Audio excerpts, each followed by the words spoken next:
ಎಲ್ಲರಿಗೂ ನಮಸ್ಕಾರ. ಸನಾತನ ಕಥನಕ್ಕೆ ಸ್ವಾಗತ. ನಾನು ಸೌಮ್ಯ ಹೆಗಡೆ. ಇವತ್ತಿನ ಸನಾತನ ಕಥನದ ಎಪಿಸೋಡ್ನ ಥಂಬ್ನೇಲ್ ಅನ್ನ ನೋಡಿದ ತಕ್ಷಣ ಬಹಳಷ್ಟು ಜನರಿಗೆ ತುಂಬಾ ಇಂಟ್ರೆಸ್ಟ್ ಬಂದಿರುತ್ತೆ. ಇನ್ನು ಕೆಲವು ಜನರಿಗೆ ಇದು ಒಂದು ಸಬ್ಜೆಕ್ಟ್ ಅಂತ ಅನ್ಸಿರಬಹುದು. ಬೈ ದ ವೇ, ಪರ್ಸ್ನಲಿ ನಾನು ಈ ಎರಡೂ ಕ್ಯಾಟಗರಿಯಲ್ಲಿ ಇದ್ದೆ ಅಂತ ಹೇಳಕ್ಕೆ ಇಷ್ಟಪಡ್ತೀನಿ. ಹೇಗೆ ನಾನು ಇದು ಒಂದು ಸಬ್ಜೆಕ್ಟ ಇಂದ ಇದು ಎಂಥ ಸಬ್ಜೆಕ್ಟ್ ಅನ್ನೋದಕ್ಕೆ ಟ್ರಾನ್ಸ್ಫರ್ ಆದೆ ಅನ್ನೋದನ್ನ ಈ ಒಂದು ಸನಾತನ ಕಥನದ ಎಪಿಸೋಡ್ನಲ್ಲಿ ನಿಮ್ಮ ಹತ್ರ ಶೇರ್ ಮಾಡ್ಕೊಳ್ಳೋಕೆ ಇಷ್ಟಪಡ್ತೀನಿ. This is going to be a very personal experience. ಹಾಗೆ ನಾನು ಏನನ್ನ ಅರ್ಥ ಮಾಡಿಕೊಂಡೆ, ಜೊತೆಗೆ ಈ ಒಂದು ಬ್ಯೂಟಿಫುಲ್ ಜ್ಞಾನದ ಬಗ್ಗೆ ಅಪಾರ್ಥ ಅನ್ನೋದು ಎಷ್ಟಿದೆ ಅನ್ನೋದನ್ನ ಒಂದು ಪುಟ್ಟ ಪ್ರಯತ್ನದ ಮೂಲಕ ತಿಳಿಪಡಿಸುವಂತಹ ಪ್ರಯತ್ನವನ್ನ ಮಾಡ್ತೀನಿ. ಸೊ ಬೈ ದ ವೇ, ಇದನ್ನ ತುಂಬಾ ಶಾರ್ಟ್ ಆಗಿ ಮಾಡಕ್ಕೆ ಟ್ರೈ ಮಾಡ್ತೀನಿ. ಯಾಕೆಂತಂದ್ರೆ again this is also a subject that can sum up to some 10-20 podcast series ಅನ್ನ ಮಾಡ್ತಾ ಹೋಗಬಹುದು. ಜ್ಯೋತಿಷ್ಯ ಏನು? ಜ್ಯೋತಿಷ್ಯ ಅಂತಂದ್ರೆ ನಾವೆಲ್ಲರೂ ಕೂಡ ಬೆಳಗ್ಗೆ ಪೇಪರಲ್ಲಿ ಇರಬಹುದು ಅಥವಾ 24x7 ನ್ಯೂಸ್ ಚಾನೆಲ್ಸ್ ಇರಬಹುದು.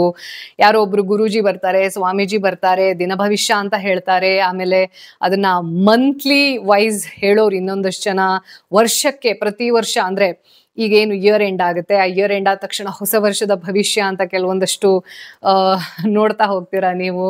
ಹಾಗೆ ಇನ್ನೊಬ್ರು ಏನ್ ಹೇಳ್ತಾರೆ ಅಂದ್ರೆ, ಯುಗಾದಿ ನಮ್ಮ ಹೊಸ ವರ್ಷ ಆಗಿರೋದ್ರಿಂದ ಯುಗಾದಿಯನ್ನ ನಾವು ಗಣನೆಗೆ ತೆಗೆದುಕೊಂಡು ಭವಿಷ್ಯವನ್ನ ಹೇಳ್ತೀವಿ ಅನ್ನೋದನ್ನ ಹೇಳ್ತಿರ್ತಾರೆ. ಏನಿದು ಜ್ಯೋತಿಷ್ಯ ಅಥವಾ ಭವಿಷ್ಯ ಅಂತಂದ್ರೆ? ಅಂದ್ರೆ ನಮ್ಮ ಜೀವನದಲ್ಲಿ ಏನಾಗತ್ತೆ ಅನ್ನೋದನ್ನ, ಅಥವಾ ಒಂದು ಕುಂಡಲಿಯನ್ನ ನೋಡ್ಬಿಟ್ಟು ಇವರ ಜೀವನ ಇಷ್ಟೇ ಅಂತ ಒಂದು ಚೌಕಟ್ಟಿನಲ್ಲಿ ಹೇಳುವಂಥದ್ದ, ಅಥವಾ ಜ್ಯೋತಿಷ್ಯ ಅನ್ನೋದಕ್ಕೆ ನಾವು ತಿಳಿದುಕೊಂಡಿರುವುದಕ್ಕಿಂತ ಜಾಸ್ತಿ ವಿಪರೀತವಾಗಿರುವಂತಹ ವ್ಯಾಪ್ತಿ ಅನ್ನೋದು ಇದೆಯಾ? ಕೇವಲ 2 ವರ್ಷದ ಹಿಂದಿನ ಸ್ಟೋರಿಯನ್ನ ಹೇಳ್ತೀನಿ, ಜಾಸ್ತಿ ಹಿಂದಿನ ಬೇಡ. ಸೊ ನಾನು ಯಾರಿಗೆ ಗೊತ್ತಿಲ್ಲ ಅವ್ರಿಗೆ ಹೇಳಕ್ ಇಷ್ಟಪಡ್ತೀನಿ. ನಾನು ಜರ್ನಲಿಸಂ ಓದಿ ಜರ್ನಲಿಸ್ಟ್ ಆಗಿದ್ದಲ್ಲ. ಸೊ ಅದು ದೇವರ ಒಂದು ನಿರ್ಧಾರದಿಂದ ನಾನು ಜರ್ನಲಿಸಂಗೆ ಬಂದಿದ್ದು. ನಾನು ಓದಿದ್ದು ಚಿಕ್ಕ ವಯಸ್ಸಿಂದ ನನ್ನ ಮಾಸ್ಟರ್ಸ್ ಓದೋವರೆಗೂ ನನ್ನ ಜೀವನದಲ್ಲಿ there is no plan B. ನಾನು ಎಕ್ಸ್ಟ್ರಾ ಕರಿಕ್ಯುಲರ್ ಆಕ್ಟಿವಿಟೀಸ್ ಅಲ್ಲಿ ತುಂಬಾ ಸ್ಟ್ರಾಂಗ್ ಇದ್ರೂ ಕೂಡ, ಡಿಬೇಟ್ ಇರಬಹುದು ಅಥವಾ ಸ್ಪೋರ್ಟ್ಸ್ ಇರಬಹುದು, ಎಲ್ಲದರಲ್ಲಿ ಇದ್ರೂ ಕೂಡ I always wanted to be a scientist, especially astrophysicist. ಅದು ಕೂಡ ರಿಸರ್ಚ್ ಮಾಡಬೇಕು. ಯಾವುದ್ರ ಬಗ್ಗೆ ಅಂತಂದ್ರೆ ಈ dark energy, universe, cosmic waves. ನಂಗೆ ಚಿಕ್ಕ ವಯಸ್ಸಿಂದ ಇದಿಷ್ಟ. ಸೊ ಹಂಗಿದ್ದಂಥವಳಿಗೆ ಆಸ್ಟ್ರೋಫಿಸಿಕ್ಸ್ ಅನ್ನುವಂಥ ಒಂದು ಮಾಡರ್ನ್ ಫಿಸಿಕ್ಸ್ ಅನ್ನೋದು ಯಾವಾಗ ಓಪನ್ ಆಯಿತು, ಎಲ್ಲೋ ಒಂದ್ ಕಡೆ ನನಗೆ ಈ ಜ್ಯೋತಿಷ್ಯ ಅನ್ನೋದು ಮತ್ತೊಂದು ಮರದೊಂದು ಇದೆಲ್ಲ ಜಾತಕ ಇವೆಲ್ಲ ಫೇಕ್, ಸುಮ್ಮನೆ ಯಾರೋ ದುಡ್ಡು ಮಾಡ್ಕೋಬೇಕು, ಹೆಸರು ಮಾಡ್ಕೋಬೇಕು ಅನ್ನೋ ಕಾರಣಕ್ಕೋಸ್ಕರ ಮಾಡ್ಕೊಂಡಿರೋದು ಅನ್ನೋದನ್ನ ನಾನು ತುಂಬಾ ಸ್ಟ್ರಾಂಗ್ ಆಗಿ, ಅಂದ್ರೆ ಇಯರ್ ಬೈ ಇಯರ್ ನಂದು ಆ ರೀತಿಯಾಗಿರುವಂತಹ ಬಿಲೀಫ್ ಸಿಸ್ಟಮ್ ಸ್ಟ್ರಾಂಗ್ ಆಗ್ತಾ ಇತ್ತು. ಅದರ ಅರ್ಥ ದೇವರಲ್ಲಿ ನಂಬಿಕೆ ಇಲ್ಲ ಅಂತಲ್ಲ. ನನಗೆ ಯಾವತ್ತೂ ಕೂಡ ನಾನು ಎರಡನ್ನ ತುಂಬಾ ಅಂದ್ರೆ ತುಂಬಾ ಅಲ್ಲಿಂದ ಇಲ್ಲಿವರೆಗೂ ಯಾವತ್ತೂ ನಂಬಿದ್ದೀನಿ. ಆ ನಂಬಿಕೆ ಯಾವತ್ತೂ ಕೂಡ ಸುಳ್ಳಾಗಿಲ್ಲ. ಏನೇ ಆದ್ರೂ ಕೂಡ ಒಳ್ಳೇದಕ್ಕೆ ಆಗೋದು. ಇನ್ನೊಂದು, ನಮ್ಮ ಇಂಟೆನ್ಷನ್ಸ್ ಕರೆಕ್ಟ್ ಆಗಿತ್ತು ಅಂತಂದ್ರೆ ನಮ್ಗೆ ಯಾವತ್ತೂ ಕೂಡ ದೇವರ ಸಪೋರ್ಟ್ ಇರುತ್ತೆ. ಅದನ್ನ ದೇವರು ಅನ್ನಿ, ಹೈಯರ್ ಎನರ್ಜಿ ಅನ್ನಿ, ಏನೇ ಅನ್ನಿ ನೀವು, ಒಂದು ನಮಗೆ ಗೊತ್ತಿಲ್ಲದೆ ಇರುವಂತಹ ನಮ್ಮನ್ನ ಕಾಯುವಂತಹ ಒಂದು ಶಕ್ತಿ ಅನ್ನೋದು ನಮ್ಮ ಜೊತೆಗಿರುತ್ತೆ ಯಾವತ್ತು. ಇದು ಯಾವತ್ತೂ ಸುಳ್ಳಾಗಿಲ್ಲ. ಹೇಗಿದ್ರೂ ಕೂಡ ಎಲ್ಲೋ ಒಂದ್ ಕಡೆ ನನಗೆ ಈ ಜಾತಕ ನೋಡೋದು, ಅಥವಾ ಈ ವರ್ಷ ಇವಳಿಗೆ ಈ ದಶೆ ಇದೆ, ಅಥವಾ ನಮ್ಮ ಅಣ್ಣನಿಗೆ ಏನೋ ಒಂದು ಶಾಂತಿ ಪೂಜೆ ಇದೆಲ್ಲ ಮಾಡಿಸೋದು, ಇದೆಲ್ಲ ನಂಗೆ ಏನಪ್ಪ ಇದು ಚೆನ್ನಾಗಿ ಅನಿಸ್ತಿರ್ಲಿಲ್ಲ. ಸೊ ಬಟ್ ಯಾರು ಮಾಡ್ತಾರೋ ಅವ್ರ ಬಗ್ಗೆ ಬೇಜಾರು ಇರಲಿಲ್ಲ. ಮಾಡೋರು ಮಾಡಿ, ಬಟ್ ನನಗೆ ನಂಬಿಕೆ ಇಲ್ಲ ಅನ್ನೋದು ಒಂದಿತ್ತು. ನನಗೆ ಆಸ್ಟ್ರೋಫಿಸಿಕ್ಸ್ ಅನ್ನ ಓದುವಂತಹ ಸಂದರ್ಭದಲ್ಲಿ ಈಗ ನಮ್ಮ ಅಕ್ಷಾಂಶ ರೇಖಾಂಶ ನಿಮ್ಗೆ ಗೊತ್ತಿರುತ್ತಲ್ಲ, ಅಂದ್ರೆ ಭೂಮಿ ಮೇಲಿರುವಂತಹ ಯಾವ್ದಾದ್ರು ಪ್ಲೇಸ್ ಅನ್ನ ನಾವು ಗುರುತಿಸಬೇಕು ಎಕ್ಸಾಕ್ಟ್ಲಿ ಅಂತಂದ್ರೆ ಲ್ಯಾಟಿಟ್ಯೂಡ್ಸ್ ಅಂಡ್ ಲಾಂಗಿಟ್ಯೂಡ್ಸ್ ಅನ್ನ ಇಟ್ಕೊಂಡು ಕೋಆರ್ಡಿನೇಟ್ಸ್ ಅನ್ನ ಕರೆದು ಆ ಪ್ಲೇಸ್ ಅನ್ನ ನಾವು ಭೂಮಿಯ ಈ ಒಂದು ಪ್ರದೇಶದಲ್ಲಿ ಇದೆ ಅಂತ ಹೇಳ್ತೀವಿ. Exactly same thing. ಒಂದು ಆಕಾಶದಲ್ಲಿ ನಾವು ನಕ್ಷತ್ರವನ್ನ ಗುರುತಿಸಬೇಕು ಅಂತಂದ್ರೆ 2 ಕೋಆರ್ಡಿನೇಟ್ಸ್ ಅನ್ನ ಇಟ್ಕೊಂಡಿರ್ತೀವಿ. ಅಂದ್ರೆ ಬಿಕಾಸ್ ಸ್ಕೈ ಅನ್ನೋದನ್ನು ಒಂದು ದೊಡ್ಡ ಏನು ಸ್ಟ್ರಕ್ಚರ್ ಆಗಿರುತ್ತೆ, 360 ಡಿಗ್ರಿ ಅಂತ ನಾವು ತಗೊಳ್ತೀವಿ ಲೆಕ್ಕಕ್ಕೆ. ಸೊ ಅಲ್ಲಿ ನಮಗೆ ವೆರಿ ಇಂಪಾರ್ಟೆಂಟ್ 2 ಕೋಆರ್ಡಿನೇಟ್ಸ್ ಯಾವ್ದು ಬೇಕು ಅಂತಂದ್ರೆ ರೈಟ್ ಎಸೆನ್ಷನ್ ಅಂಡ್ ಡೆಕ್ಲಿನೇಷನ್. ಅದನ್ನ ನೋಡಿದಾಗ ಇದು ವೆರಿ ಬೇಸಿಕ್ ಅನ್ನ ಹೇಳ್ತಾ ಇರೋದು ನಾನು. ಆಸ್ಟ್ರೋಫಿಸಿಕ್ಸ್ ಅಲ್ಲಿ ಪ್ರತಿಯೊಬ್ಬ ಸ್ಟೂಡೆಂಟ್ಗೆ ಫಸ್ಟ್ ಹೇಳ್ಕೊಡೋದಿದೆ. ಆ ರೈಟ್ ಅಸೆನ್ಷನ್ ಡೆಕ್ಲಿನೇಷನ್ ಅನ್ನ, ಆ ಕಾನ್ಸೆಪ್ಟ್ ಅನ್ನ ಅರ್ಥ ಮಾಡ್ಕೊಳ್ಳುವಾಗ ನಾನು ಇದನ್ನ ಎಲ್ಲೋ ನೋಡಿದ್ದೀನಿ ಅನ್ನೋದು, ಬಟ್ ಎಲ್ಲಿ ನೋಡಿದ್ದೀನಿ ಅನ್ನೋದು ಬಗೆಹರಿತಾ ಇರಲಿಲ್ಲ. ಬಟ್ ಯಾವಾಗ ಬಗೆಹರಿತು ಆ ಒಂದು ವಿಚಾರ ಅಲ್ಲ, ಆವಾಗ ನನಗೆ ಓ ಮೈ ಗಾಡ್, ನಾನು ಯಾವ್ದನ್ನ ನೆಗ್ಲೆಕ್ಟ್ ಮಾಡಿದ್ದೆ ಅನ್ನೋದು ಗೊತ್ತಾಯ್ತು. ನೀವು ಪಂಚಾಂಗವನ್ನ ತೆಗೆದು ನೋಡಿದ್ರೆ ಎಕ್ಸಾಕ್ಟ್ಲಿ ಸೇಮ್ ಇರೋದು. ಇದು ನನಗೆ ಬಹಳ ವರ್ಷದ ನಂತರ ಗೊತ್ತಾಯ್ತು. ಸೊ ಇವೊಂದು ನಾನು ಆಕ್ಟಿವ್ ಆಗಿ ಆಸ್ಟ್ರೋಫಿಸಿಕ್ಸ್ ನಲ್ಲಿ ಇವಾಗ ರಿಸರ್ಚ್ ಅನ್ನ ಮಾಡದೇ ಇದ್ರೂ ಕೂಡ ಅಲ್ಲಿ ಓದಿರೋದೆಲ್ಲ ಇದೆ ಅಲ್ಲ, ತುಂಬಾ ವಿಚಾರದಲ್ಲಿ ನನಗೆ ಹೆಲ್ಪ್ ಆಯ್ತು. ಹಾಗಾಗಿ ಯಾರೋ ಕೆಲವೊಂದಷ್ಟು ಜನ ನೀವು ಓದಿರೋದೊಂದು ಮಾಡ್ತಾ ಇರೋದೊಂದು ಅಂತ ಹೇಳಿದಾಗ ನಥಿಂಗ್ ಇಸ್ ವೇಸ್ಟ್. ಅಲ್ಲಿ ಗಳಿಸ್ಕೊಂಡಿರುವಂತಹ ಜ್ಞಾನ ನಿಮಗೆ ಗೊತ್ತೇ ಇರಲ್ಲ, ಇನ್ನೊಂದ್ ಕಡೆ ಯೂಸ್ ಆಗ್ತಾ ಇರೋದೆ. ಇನ್ಫ್ಯಾಕ್ಟ್ ಆ ರಿಸರ್ಚ್ ಮೈಂಡ್ ಸೆಟ್ ಇರೋದಕ್ಕೆ ಬಹುಶಃ ನಾನು ಜರ್ನಲಿಸಮ್ ಅನ್ನ ಚೂಸ್ ಮಾಡಿದ್ದು. ಬೈ ದ ವೇ, ಜರ್ನಲಿಸಮ್ ಅನ್ನೋದು it's actually based on proper researching. ಯಾರ್ದು ಮೈಂಡ್ ಕ್ಯೂರಿಯಸ್ ಇರುತ್ತಲ್ಲ ಅಂಥವ್ರು ಮಾತ್ರ ಗುಡ್ ಸೈಂಟಿಸ್ಟ್ ಆಗೋಕ್ಕೆ ಸಾಧ್ಯ. ಯಾರಿಗೆ ಕ್ವೆಶ್ಚನ್ಸ್ ಇರುತ್ತೆ ಅಂಥವ್ರು ಬೆಟರ್ ಜರ್ನಲಿಸ್ಟ್ ಆಗೋಕ್ಕೆ ಸಾಧ್ಯ. ಸೊ ಈ ಒಂದು ಕ್ಯೂರಿಯಾಸಿಟಿ ಅನ್ನೋದು ಯಾವಾಗ ಟ್ರಾನ್ಸ್ಫರ್ ಆಯಿತು ನನಗೆ, ಸಬ್ಜೆಕ್ಟ್ ಸೇಮ್ ಬಟ್ ಅದರ ಅನಾವರಣ ಅನ್ನೋದು ಬೇರೆ ರೀತಿ ಆಯಿತು. ಹೇಗಾಯಿತು ಅಂತಂದರೆ, ಸೊ ಈ ಆಸ್ಟ್ರೋಫಿಸಿಕ್ಸ್ ಅನ್ನೋದು how it is correlated with astrology. ರೀಸೆಂಟಾಗಿ ಆಗಿದ್ದು ಅಂದರೆ ಜಸ್ಟ್ ಸೇ 1 year ಅಥವಾ 1.5 ವರ್ಷದ ಹಿಂದೆ. ಏನೋ ಇದೆ ಇದರಲ್ಲಿ ನನಗೆ ಗೊತ್ತಿಲ್ಲದೆ ಇರೋದು ಅಂತ ನಾನು ಯಾವತ್ತೂ ಒಂದನ್ನ ಬಿಲೀವ್ ಮಾಡ್ತಾ ಇದ್ದಿದ್ದು. ಹಾಗೆ ಇದು ಸೈನ್ಸ್ ಏನು ಇದನ್ನ ವ್ಯಾಲಿಡೇಟ್ ಮಾಡುತ್ತೆ ಅದನ್ನ ಹೇಳ್ತಾ ಇರೋದು ನಾನು. ನನ್ನ ಬಿಲೀಫ್ ಸಿಸ್ಟಮ್ಗಿಂತ ಸೈನ್ಸ್ ಏನು ಹೇಳುತ್ತೆ ಅನ್ನೋದು. ಯಾಕೆಂತಂದ್ರೆ ಕೆಲವೊಂದಿಷ್ಟು ಜನ ಸೈನ್ಸ್ ಫ್ರೀಕ್ಸ್ ಇರ್ತಾರೆ, ಇದಕ್ಕೆ ಪ್ರೂಫ್ ಏನು, ಇದಕ್ಕೆ ಹೇಗೆ ಹೇಳ್ತೀರಾ, how do you prove it ಅಂತ. ಯಾವ್ದಾದ್ರು ವೆಸ್ಟರ್ನ್ ಸೈಂಟಿಸ್ಟ್ ಹೇಳಿದ್ರು ಅಂತಂದ್ರೆ ವಾವ್ ಕರೆಕ್ಟ್.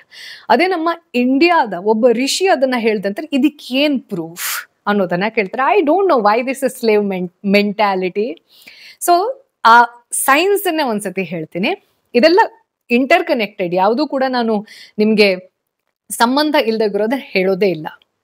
ಸೊ ನನ್ನ ಕ್ವೆಶ್ಚನ್ ಇದ್ದಿದ್ದು, ಎಲ್ಲೋ ತಿರುಗುವಂತಹ ಒಂದು ಪ್ಲಾನೆಟ್ ನನ್ನ ಜೀವನದಲ್ಲಿ ನನ್ನ ಡೆಸ್ಟಿನಿಯನ್ನ ಹೆಂಗ್ ಡಿಸೈಡ್ ಮಾಡುತ್ತೆ ಗುರು ಅಲ್ವಾ? ಅಂದ್ರೆ ಶನಿ ಗ್ರಹ ಅಂತೆ, ಅದ್ರ ಸುತ್ತ ತಕ್ಷಣ ಹಾಗಾಗತ್ತಂತೆ. ಗುರು ಗ್ರಹದ್ದು ಅನುಗ್ರಹ ಇತ್ತು ಅಂತಂದ್ರೆ ಲೈಫಲ್ಲಿ ಚೆನ್ನಾಗಾಗತ್ತಂತೆ. ಶುಕ್ರ ಚೆನ್ನಾಗಿದ್ದ ಅಂತಂದ್ರೆ ಅವರ ಬಾಹ್ಯ ಸೌಂದರ್ಯ ಅನ್ನೋ ಚೆನ್ನಾಗಿರತ್ತಂತೆ, ಅವರು ಕ್ರಿಯೇಟಿವ್ ಆಗಿರ್ತಾರಂತೆ. ಹಾಗೆ ರಾಹು ಅವರ ಜನ್ಮ ಕುಂಡಲಿಯಲ್ಲಿ ಸ್ಟ್ರಾಂಗ್ ಆಗಿದ್ದ ಅಂತಂದ್ರೆ ತಲೆ ಸಖತ್ ಓಡತ್ತಂತೆ, ಅವ್ರದ್ದು ರಿಸರ್ಚ್ ಮೈಂಡ್ ಆಗಿರತ್ತಂತೆ. ಒಂದು ವೇಳೆ ಮಾರ್ಸ್ ತುಂಬಾ ಮಂಗಳ ಗ್ರಹ ಕುಂಡಲಿಯಲ್ಲಿ ಸ್ಟ್ರಾಂಗ್ ಇತ್ತು ಅಂತಂದ್ರೆ ಅವ್ರು ಯಾವಾಗ್ಲೂ ಕೂಡ ರೆಬೆಲ್ ಆಟಿಟ್ಯೂಡ್, ಹೊಡೆದಾಟಕ್ಕೆ ನಿಲ್ಲೋದು, ಹೋರಾಟಕ್ಕೆ ನಿಲ್ಲೋದು, ಹಿಂಗಿದ್ ಮಾಡ್ತಾ ಇರ್ತಾರೆ. ಬುಧ ಗ್ರಹ ಯಾರಿಗಾರು ಅನುಗ್ರಹ ಮಾಡ್ತು ಅಂತಂದ್ರೆ ಅವರ ವಾಣಿ ಅಂದ್ರೆ ಮಾತುಗಾರಿಕೆ ಅಂತ ಹೇಳ್ತಾರಲ್ವಾ, ಅದು ಇಂಪ್ರೆಸಿವ್ ಆಗಿರತ್ತಂತೆ. ಇನ್ನು ಸೂರ್ಯ, ಯಾರನ್ನ ನಾವು ನಮ್ಮ ಮಾಡರ್ನ್ ಫಿಸಿಕ್ಸ್ ನಲ್ಲಿ ಇರಬಹುದು, ಆಸ್ಟ್ರೋಫಿಸಿಕ್ಸ್ ನಲ್ಲಿ ಇರಬಹುದು, ಸನ್ ಇಸ್ ಅ ಸ್ಟಾರ್, ನಕ್ಷತ್ರ ಅಂತ ಕರಿತೀವಿ. ಅದೇ ನಮ್ಮ ಜಾತಕಕ್ಕೆ ಬಂದಾಗ ಸನ್ ಒಂದು ಗ್ರಹ ಆಗ್ಬಿಡ್ತಾನೆ, ಸೂರ್ಯ ಗ್ರಹ ಅಂತೀವಿ, ಚಂದ್ರನನ್ನು ಗ್ರಹ ಅಂತೀವಿ. ಬಟ್ ಅದು ಸೈನ್ಸ್ ಅಲ್ಲಿ ಚಂದ್ರ ಭೂಮಿಯ ಉಪಗ್ರಹ. ಇದು ಹೆಂಗೆ ಬಗೆಹರಿತಾ ಇರಲಿಲ್ಲ ನನಗೆ, ವೈ ದಿಸ್ ಕನ್ಫ್ಯೂಷನ್ ಅನ್ನೋದನ್ನಿರ್ತದೆ. ಕೊನೆಗೆ ಯಾವಾಗ ಗೊತ್ತಾಯ್ತು ಅಂತಂದ್ರೆ, ಗ್ರಹ ಬೇರೆ, ಪ್ಲಾನೆಟ್ ಬೇರೆ. ಗ್ರಹ ಅಂತಂದ್ರೆ ಏನಪ್ಪಾ ಅಂತಂದ್ರೆ, ಪ್ರಾಬ್ಲಮ್ ಏನ್ ಗೊತ್ತಾ, ನಮ್ಮ ಸಂಸ್ಕೃತದಲ್ಲಿ ಇರುವಂತಹ ಶಬ್ದವನ್ನ ನೀವು ಬೇರೆದಕ್ಕೆ ಟ್ರಾನ್ಸ್ಲೇಟ್ ಮಾಡಿದ್ರಿ ಅಂತಂದ್ರೆ ಅದರ ಟೋಟಲ್ ಮೀನಿಂಗ್ ಅನ್ನೋದು ರಿಟೇನ್ ಆಗೋದೇ ಇಲ್ಲ. ಸಂಸ್ಕೃತದಲ್ಲಿ ತುಂಬಾ ದೊಡ್ಡದಾಗಿರುವಂತಹ ಶಬ್ದ ಭಂಡಾರ ಇದೆ. ಎಷ್ಟು ದೊಡ್ಡದಿದೆ ಅಂತಂದ್ರೆ ನೀವು ಇಂಗ್ಲಿಷ್ ನಲ್ಲಿ ಅದರದ್ದು 1/4 ಕೂಡ ಸಿಗಲ್ಲ ಅಷ್ಟು ವರ್ಡ್ಸ್. ಹಾಗೆ ಕನ್ನಡ ಇರಬಹುದು, ಬೇರೆ ಯಾವುದೇ ಭಾಷೆಯನ್ನ ತಗೊಳ್ಳಿ, ಸಂಸ್ಕೃತದ ಪದಗಳನ್ನ, ಅದರ ಮೀನಿಂಗ್ ಅನ್ನ ಎಕ್ಸಾಕ್ಟ್ ಆಗಿ ಬೇರೆ ಭಾಷೆಯಲ್ಲಿ ಟ್ರಾನ್ಸ್ಲೇಟ್ ಮಾಡೋಕೆ ಸಾಧ್ಯ ಇಲ್ಲ. ಇದೇ ಕಾರಣದಿಂದ ನಮ್ಮ ಅದೆಷ್ಟೋ ನಾಲೆಜ್ ಅನ್ನ ರಾಂಗ್ ಇಂಟರ್ಪ್ರೇಟ್ ಮಾಡಿದ್ದಾರೆ. ಗೊತ್ತಿರೋರು ಬೇಕು ಅಂತಾನೆ ಮಾಡಿರಬಹುದು, ಇನ್ನು ಕೆಲವೊಂದಷ್ಟು ಜನ ಯಾರು ಕ್ಯೂರಿಯಾಸಿಟಿಯಲ್ಲಿ ವೆಸ್ಟರ್ನ್ ಇವರು ಬರ್ದಿರೋರು ಇರ್ತಾರಲ್ವಾ, ಅವ್ರ ಕ್ಯೂರಿಯಾಸಿಟಿಯಲ್ಲಿ ಓದಿ ಅವ್ರ ಭಾಷೆಗೆ ಹೆಂಗಾರು ಟ್ರಾನ್ಸ್ಲೇಟ್ ಮಾಡಬೇಕು ಅನ್ನೋ ಒಂದು ಹಳವಿಡಿಯಲ್ಲಿ ಪ್ರಾಪರ್ ಆಗಿ ಟ್ರಾನ್ಸ್ಲೇಟ್ ಮಾಡಿಲ್ಲ. ಗ್ರಹ ಅಂತಂದ್ರೆ ಗ್ರಹಿಸೋದು ಅಂತ ಹೇಳ್ತೀವಲ್ವಾ, ಏನೋ ಒಂದು ಎಫೆಕ್ಟ್ ಅನ್ನ ಅರ್ಥ ಮಾಡಿಕೊಳ್ಳೋದು ಅಥವಾ ಗ್ರಹಿಸೋದು ಅನ್ನುವಂತಹ ಮೀನಿಂಗ್. ಗ್ರಹ ಇಸ್ ನಾಟ್ ಪ್ಲಾನೆಟ್. ಇದೇ ಕಾರಣದಿಂದ ಕ್ವೆಶ್ಚನ್ ಇದಿದೆ, ಸನ್ ಅನ್ನ ನಾವು ಹೆಂಗೆ ಪ್ಲಾನೆಟ್ ಅಂತ ಕರಿತೀವಿ, ದೋ he is a star. So ನಮ್ಮ ಜನ್ಮ ಕುಂಡಲಿಯಲ್ಲಿ ಅಥವಾ ಆಸ್ಟ್ರಾಲಜಿಯಲ್ಲಿ ಬರುವಂತಹ ಸೂರ್ಯನನ್ನ ನಾವು ಅವನ ಪ್ರೆಸೆನ್ಸ್ ಅನ್ನೋದು ಈ ಒಂದು ಯೂನಿವರ್ಸ್ನ ಮೇಲೆ ಯಾವ ರೀತಿಯ ಪರಿಣಾಮವನ್ನ ಬೀರುತ್ತೆ ಅನ್ನೋದನ್ನ ಆಧಾರವಾಗಿಟ್ಟುಕೊಂಡು ಬರೆದಿರುವಂಥದ್ದು. ಹಾಗೆ ಯಾರಿಗೆಲ್ಲ ನನ್ನ ಜೀವನದಲ್ಲಿ ಈ ಪ್ಲಾನೆಟ್ ಇರಬಹುದು ಅಥವಾ ಬೇರೆ ಯಾವುದೋ ಯೂನಿವರ್ಸ್ನ ಶಕ್ತಿ ಏನ್ ಡಿಫ್ರೆನ್ಸ್ ಅನ್ನ ಮಾಡಕ್ ಸಾಧ್ಯ ಅಂತ ಹೇಳ್ತೀರಾ, ಪ್ರಾಪರ್ ಆಗಿರುವಂತಹ ಸೈನ್ಸ್ ಅನ್ನ, ಅದಕ್ಕಿರುವಂತಹ ಪ್ರೂಫ್ ಅನ್ನ, ಅದಕ್ಕಿರುವಂತಹ ಥಿಯೋರಮ್ ಅನ್ನ ಹೇಳ್ತಾ ಹೋಗ್ತೇನೆ. The total energy of the universe is conserved. Energy conservation law ಇದು. ಅಂದ್ರೆ ಈ ಬ್ರಹ್ಮಾಂಡದಲ್ಲಿ ಏನು ಸಂಪೂರ್ಣವಾಗಿರುವಂತಹ ಶಕ್ತಿ ಅನ್ನೋದಿದೆ, ಅದನ್ನ ವಾಪಸ್ ಸೃಷ್ಟಿ ಮಾಡುವಂಥದ್ದು ನಮ್ಗೆ ಗೊತ್ತಿಲ್ಲ, ಸರ್ವನಾಶ ಮಾಡೋಕ್ಕೂ ಸಾಧ್ಯ ಇಲ್ಲ. ಅದನ್ನ ನಾವು ಸರ್ವನಾಶ ಮಾಡಿದ್ವಿ ಅಂತಂದ್ರೆ ಅದು ತನ್ನ ಒಂದು ರೂಪದಿಂದ ಇನ್ನೊಂದು ರೂಪಕ್ಕೆ ನಮಗ್ ಗೊತ್ತಿಲ್ಲದೆ ಇದ್ರೂ ಕೂಡ ಅದರ ಅಸ್ತಿತ್ವ ಅನ್ನೋದು ಇರತ್ತೆ ಅನ್ನೋದನ್ನ ಮಾಡರ್ನ್ ಫಿಸಿಕ್ಸ್ ಒಪ್ಕೊಂಡು ಈ ಒಂದು ಎನರ್ಜಿ ಕನ್ಸರ್ವೇಷನ್ ಲಾ ಅನ್ನೋದನ್ನ ಪ್ರತಿಯೊಬ್ಬ ಸೈಂಟಿಸ್ಟ್ ಇರ್ಬೋದು, ನೀವು ಕೂಡ ನಿಮ್ಮ ಸ್ಕೂಲಲ್ಲಿ ಇದನ್ನ ಓದಿರ್ತೀರ. ಅಂದ್ಮೇಲೆ the total energy of the universe is conserved. So energy can neither be created nor be destroyed, but it can be transformed from one form to another form. ಅಂದ್ಮೇಲೆ ನೀವು ಕೂಡ ಈ ಬ್ರಹ್ಮಾಂಡದಲ್ಲಿ ಶಕ್ತಿಯ ಒಂದು ರೂಪ, ದೊಡ್ಡ ಶಕ್ತಿನೋ ಸಣ್ಣ ಶಕ್ತಿ ಡಿಫ್ರೆಂಟ್, ನೀವು ಕೂಡ ಒಂದು ಶಕ್ತಿ. ಈ ಶಕ್ತಿ ಅನ್ನೋದು ಪ್ರತಿಯೊಂದು ಕೂಡ ಇಂಟರ್ ಕನೆಕ್ಟೆಡ್. ಇದು ಕೂಡ ಮಾಡರ್ನ್ ಫಿಸಿಕ್ಸ್ ಹೇಳ್ತಾ ಇರೋದು. ಅಂದ್ರೆ ಒಂದು ಆಟಮ್ ಡಿಸ್ಟರ್ಬ್ ಆಯ್ತು ಅಂತಂದ್ರೆ, ಒಂದು ಅಣು ಡಿಸ್ಟರ್ಬ್ ಆಯ್ತು ಅಂತಂದ್ರೆ ಅದರ ಡಿಸ್ಟರ್ಬೆನ್ಸ್ ಅನ್ನೋದು ಬಾಕಿ ಎಲ್ಲ ಆಟಮ್ಗೂ ಟ್ರಾನ್ಸ್ಫರ್ ಆಗ್ತಾ ಹೋಗುತ್ತೆ. ಅಂದಮೇಲೆ ಇಷ್ಟು ದೊಡ್ಡದಾಗಿರುವಂತಹ ಸೋಲಾರ್ ಸಿಸ್ಟಮ್, ಸೌರಮಂಡಲ, ಅದರ ತಿರುಗೋದು ಅನ್ನೋದು ನನ್ನ ಜೀವನದಲ್ಲಿ ಏನು ಬದಲಾವಣೆ ತಂದ್ಕೊಡಲ್ವಾ? ನಾನು ಈ ಕ್ವೆಶ್ಚನ್ ಅನ್ನ ನಿಮ್ಗೆ ಕೇಳ್ತೀನಿ. ಈ ಬ್ರಹ್ಮಾಂಡದಲ್ಲಿರುವಂತಹ ಎನರ್ಜಿ ಎಲ್ಲ ಇಂಟರ್ ಕನೆಕ್ಟೆಡ್ ಅಂದಮೇಲೆ ಒಂದರಲ್ಲಿ ಆಗುವಂತಹ ಬದಲಾವಣೆ ಆಟೋಮೆಟಿಕಲಿ ಚೈನ್ ರಿಯಾಕ್ಷನ್ ಇದರಲ್ಲೂ ಕೂಡ ತಂದ್ಕೊಡುತ್ತೆ. ಆದ್ರೆ ನಾವು ಅಂದುಕೊಂಡಿರುವಂತಹ, ಈಗ ನಾನು ಹೇಳ್ದೆ ಅಲ್ಲ, ಟಿವಿಲಿ ಹೇಳೋ ಜ್ಯೋತಿಷ್ಯ ಅಥವಾ ಭವಿಷ್ಯ, ಮಂತ್ಲಿ ದಿನ ಭವಿಷ್ಯ ಎಕ್ಸೆಟ್ರಾ ಎಕ್ಸೆಟ್ರಾ ಎಕ್ಸೆಟ್ರಾ, ಇದನ್ನ ಇಷ್ಟು ಸೀರಿಯಸ್ ಆಗಿ ತಗೋಬೇಕಾ? ಇದು ಕೂಡ ಕ್ವೆಶ್ಚನ್. ಜ್ಯೋತಿಷ್ಯ ಅಂದ್ರೆ ಭವಿಷ್ಯನೇನಾ? ಜ್ಯೋತಿಷ್ಯ ಅನ್ನುವಂತಹ ಪದವನ್ನ ನಾವು ಲೂಸ್ ಆಗಿ ಟ್ರಾನ್ಸ್ಲೇಟ್ ಮಾಡಿ ಹೇಳ್ಬೇಕು ಅಂತಂದ್ರೆ, ಜ್ಯೋತಿ ಅಂತಂದ್ರೆ ಬೆಳಕು, ಜ್ಯೋತಿಷ್ಯ ಅಂತಂದ್ರೆ ದ ಸೈನ್ಸ್ ಆಫ್ ಲೈಟ್. ಇದು ಕೇವಲ ಭವಿಷ್ಯ ಅಲ್ಲ, ಯಾವುದೋ ಬರೇ ಪ್ರಿಡಿಕ್ಷನ್ ಅಲ್ಲ. ಈ ದಶೆ ಬಂದಾಗ ನಿಮ್ಗೆ ಹಿಂಗಾಗ್ಬಿಡತ್ತೆ, that is only one part. Science ಅಂತ ಏನಕ್ಕೆ ಕರಿತೀವಿ ಅಂದ್ರೆ, ಸೈನ್ಸ್ ಅನ್ನೋದು ಆಕ್ಚುಲಿ ತುಂಬಾ ಚಿಕ್ಕ ವರ್ಡ್ ಆಯ್ತು, ನಮ್ಗೆ ಅರ್ಥ ಮಾಡ್ಕೊಳ್ಳೋಕೆ ಈಸಿ ಆಗತ್ತೆ ಅನ್ನೋ ಕಾರಣಕ್ಕೋಸ್ಕರ ಸೈನ್ಸ್ ಆಫ್ ಲೈಟ್ ಅಂತ ಹೇಳಿದೆ. ಈ ಜ್ಯೋತಿಷ್ಯ ಅನ್ನೋದನ್ನ ನಾವು ಎಷ್ಟು ಅಪಾರ್ಥ ಮಾಡ್ಕೊಂಡಿದೀವಿ, ಅದು ನಮ್ಮ ಜೀವನದಲ್ಲಿ ಏನು ಬದಲಾವಣೆಯನ್ನ ತರಬಹುದು, ಅದನ್ನ ಒಂಚೂರು ಅರ್ಥ ಮಾಡ್ಕೊಂಡ್ವಿ ಅಂತಂದ್ರೆ ಲೈಫ್ ಎಷ್ಟು ಬೆಟರ್ ಆಗತ್ತೆ ಅನ್ನೋದನ್ನ ಪುಟ್ಟದಾಗಿ ಹೇಳಕ್ಕೆ ಟ್ರೈ ಮಾಡ್ತೀನಿ. ಸೊ ಯಾವಾಗ ನಮ್ಗೆ ಇದ್ರದ್ದೊಂದು ಕ್ಯೂರಿಯಾಸಿಟಿ ಅನ್ನೋದು ಶುರುವಾಗ್ತಾ ಹೋಯ್ತಲ್ಲ, ಸೊ ಪ್ರತಿಯೊಂದು ಗ್ರಹ ಅನ್ನೋದು ಯಾವ ರೀತಿ ಬಿಹೇವ್ ಮಾಡುತ್ತೆ, ಅದರ ವರ್ತನೆ ಏನಿರುತ್ತೆ. ನೀವು ಜಾತಕನ ತಗೊಂಡ್ರಿ ಅಂತಂದ್ರೆ 12 ಮನೆ ಇರುತ್ತೆ, ಆ ಮನೆ ಏನೇನನ್ನ ಡಿಪಿಕ್ಟ್ ಮಾಡುತ್ತೆ, ಯಾಕೆ ಪ್ರತಿಯೊಂದು ಮನೆಯನ್ನ ಭಾವ ಅಂತ ಕರೀತಾರೆ, ಅದಕ್ಕೆ ಅದರದ್ದೇ ಆಗಿರುವಂತಹ ಕ್ಯಾರೆಕ್ಟರಿಸ್ಟಿಕ್ ಅನ್ನೋದು ಯಾಕೆ, ಈ ಎಲ್ಲಾ ರೀತಿಯ ಕ್ವೆಶ್ಚನ್ ಅನ್ನೋದು ನನ್ನ ತಲೆಯಲ್ಲಿತ್ತು. ಯಾವಾಗ ನಮ್ಗೆ ಏನಾದ್ರೂ ತಿಳ್ಕೋಬೇಕು ಅನ್ನೋ ತುಂಬಾ ಇಲ್ಲಿಗೆ ಬಂದಿರುತ್ತಲ್ಲ, ನಾನು ಇಲ್ಲಿಗೆ ಬರೋವರೆಗೂ ಕಾಯ್ತೀನಿ ಅದು. ಆವಾಗ ಈ ಬ್ರಹ್ಮಾಂಡದಲ್ಲಿ ಇರುವಂತಹ ಎನರ್ಜಿ ಅದೇ ರೀತಿ ವೇವ್ ಲೆಂತ್ ಅನ್ನ ಅಲೈನ್ ಮಾಡಿ ನಿಮ್ಗೆ ಆ ಇನ್ಫಾರ್ಮೇಶನ್ ಎಲ್ಲಿಂದ ಸಿಗಬಹುದು ಅಂಥದ್ದನ್ನ ಕ್ರಿಯೇಟ್ ಮಾಡ್ಕೊಡುತ್ತೆ, ಅಥವಾ ಅಂಥವ್ರ ಹತ್ರ ನಿಮ್ಮನ್ನ ಕರ್ಕೊಂಡೋಗಿ ಕೂರ್ಸುತ್ತೆ. ಸೊ ನನ್ಗೂ ಹಾಗೆ ಆಯ್ತು. ನನ್ಗಿದ್ದಂತಹ ಎಲ್ಲಾ ಕ್ವೆಶ್ಚನ್ ಅನ್ನ ಒಬ್ಬ, ಅವ್ರನ್ನ ನಾನು ಜ್ಯೋತಿಷಿ ಅಂತ ಹೇಳಕ್ಕೆ ಇಷ್ಟಪಡಲ್ಲ, he's a master in astrology. ಬಹಳಷ್ಟು ಜನರಿಗೆ ಅವ್ರ ಬಗ್ಗೆ ಗೊತ್ತೇ ಇಲ್ಲ, ಅವ್ರಿಗೆ ಗೊತ್ತಾಗಬೇಕು ಅನ್ನುವಂಥ ಮನಸ್ಥಿತಿನೂ ಇಲ್ಲ. ಆದರೆ ಅವರಿಗೆ 82 years ಓಲ್ಡ್ ಅವ್ರು ಇಂಜಿನಿಯರ್ ಆಗಿದ್ದಂತ, ಆ ಕಾಲದಲ್ಲಿ ಇಂಜಿನಿಯರ್ ಆಗಿದ್ದು, ನನ್ನ ಯಾವ ಮೈಂಡ್ ಸೆಟ್ ಇತ್ತಲ್ಲ ಅದೇ ಮೈಂಡ್ ಸೆಟ್ ಅಲ್ಲಿ ಇದ್ದು, ಆಮೇಲೆ ಅವರಿಗೆ ಆಸ್ಟ್ರಾಲಜಿನ ಎಷ್ಟು ಜನ ತಪ್ಪಾಗಿ ತಿಳ್ಕೊಂಡಿದ್ದಾರೆ ಅಂತ ಗೊತ್ತಾಗಿ ಅದನ್ನೆಲ್ಲ ಸ್ಟಡಿ ಮಾಡಿ ಹಿ ಸೋ ವೆಲ್ ವರ್ಸ್ಡ್ ನನಗೆ ಸೈಂಟಿಫಿಕ್ ಆಗಿ ಅದ್ರದ್ದು ಎಲ್ಲವನ್ನ ನನ್ಗೆ ಏನೇನು ಕ್ವೆಶ್ಚನ್ ಇತ್ತು, ಏನೇನು ನಾನು ಕೌಂಟರ್ ಕ್ವೆಶ್ಚನ್ ಕೇಳ್ತಾ ಇದ್ದೆ, he was able to convince. ಅವ್ರಿಗೆ ನನ್ನನ್ನು ಕನ್ವಿನ್ಸ್ ಮಾಡೋದು ಉದ್ದೇಶನೇ ಇರಲಿಲ್ಲ. He wanted to explain what it is. So ಒಂದಿನ ಅನ್ನೋದು ನನಗೆ ಇದೆಲ್ಲ ವಾವ್ ಚೆನ್ನಾಗಿ ಅನಿಸ್ತು, ಈ ಸಬ್ಜೆಕ್ಟ್ ಸಖತ್ ಇಂಟ್ರೆಸ್ಟಿಂಗ್ ಇದೆ ಅಂತ ಅನಿಸ್ತು. ಅದಾದ್ಮೇಲೆ ನನ್ನ ಓನ್ ಆಗಿ ನನಗೇನೇನು ಕ್ಯೂರಿಯಾಸಿಟಿ ಇತ್ತು, ನನ್ನ ಕುಂಡಲಿಯನ್ನ ತೆಕ್ಕೊಂಡು ನೋಡೋದು, ಹಾಗೆ ಬೇರೆಯವ್ರದ್ದು, ನಂದು ಫ್ರೆಂಡ್ಸ್ದು ಅಥವಾ ನನ್ನ ಅಪ್ಪ ಅಮ್ಮಂದು, ಹೀಗೆಲ್ಲ ಮಾಡ್ತಾ ಸುಮ್ಮನೆ ರ್ಯಾಂಡಮ್ ಆಗಿ ನನ್ನ ಕ್ಯೂರಿಯಾಸಿಟಿಗೆ ಕೆಲವು ಜನ ಕ್ವೆಶನ್ ಕೇಳ್ತಾ ಇದ್ರು. ನಿಮಗೆ ಭವಿಷ್ಯ ಹೇಳಕ್ ಬರುತ್ತಾ, ನಿಮಗೆ ಕುಂಡಲಿಯನ್ನ ಓದಕ್ ಬರುತ್ತಾ, ಹಿಂಗಿದ್ದೆಲ್ಲ ಕ್ವೆಶ್ಚನ್ ಅನ್ನ ಕೇಳ್ತಾ ಇದ್ರಿ. ಹಾಗೆ ಕೆಲವೊಂದಷ್ಟು ಜನ ಯಾರು ಭವಿಷ್ಯ ಹೇಳ್ತೀನಿ, ಇದು ಮಾಡ್ತೀನಿ ಅಂತೆಲ್ಲ ಹೇಳ್ತಾರಲ್ವ, ನನ್ನ ಸನಾತನ ಕಥನದಲ್ಲಿ ಆ್ಯಡ್ ಕೊಡ್ತೀವಿ ಅಂತ ತುಂಬ ಸತಿ ನನ್ನನ್ನು ಕಾಂಟ್ಯಾಕ್ಟ್ ಮಾಡೋಕ್ಕೂ ಟ್ರೈ ಮಾಡಿದ್ರು. ಸೊ ನಾನು ಇದೆರಡನ್ನ ಅಡ್ರೆಸ್ ಮಾಡೋಕ್ಕೆ ಇಷ್ಟಪಡ್ತೀನಿ. ನನಗೆ ಜ್ಯೋತಿಷ್ಯ ಅನ್ನೋದು ಎಂಥ ಉನ್ನತಿಯನ್ನ ಹೊಂದಿರುವಂತಹ ಶಾಸ್ತ್ರ ಅನ್ನೋದ್ರ ಬಗ್ಗೆ ಅರಿವಿದೆ. ಅದರ ಅರ್ಥ ನಾನು ಕುತ್ಕೊಂಡು ಬೇರೆಯವ್ರದೆಲ್ಲ ಜ್ಯೋತಿಷ್ಯ ಭವಿಷ್ಯವನ್ನ ಹೇಳ್ತೀನಿ ಅಂತ ಅಲ್ಲ. ಆದ್ರೆ ನನಗೆ ನನ್ನ ಕುಂಡಲಿಯನ್ನ ಅಥವಾ ಬೇರೆ ಯಾರೋ ಒಬ್ರನ್ನ ನೋಡಿದ್ರೆ ಇದು ಏನು, ಇವ್ರೂರ್ ಮನೆಯಲ್ಲಿ ಏನಿದೆ, why this person is like this, I can say that.